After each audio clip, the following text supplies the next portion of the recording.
এই যে বানাচ্ছি ভিডিও আর কি।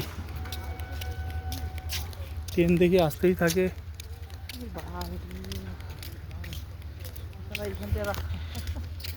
কেমন লাগতেছে? যে রোদ্রু তো ফাইটে যাচ্ছে মাথা, কি অবস্থা। উফ,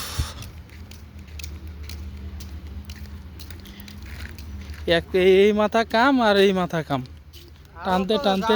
এখানে আরো কতটা দেখতে জানো, ওইখানে একটা ট্রেন ভাঙিয়ে পড়তেছে, পাল্টি খাইতেছে। ওই যেখানটা আমার বাসগুলো আছে হুম, ওগুলো তো আনতে লাগবে বাসগুলা। ওইদিকে ট্রেন হবে তো আরো। আরও হবে? হ্যাঁ, তাহলে তো জেনারেটরের লাইন তো করতে ফাইটে যাবে এবার। উফ উফ, কাইসা কি শেষ হয় না? কাইসা ফুল তো দুর্গা পূজার সময় ফুটছে। এই পাহাড়টা ভাল লাগতেছে। পাহাড়ই না এখানে। পাহাড় তো এটা, হ্যাঁ এইটাও পাহাড়, মানে উঁচা উঁচা আছে।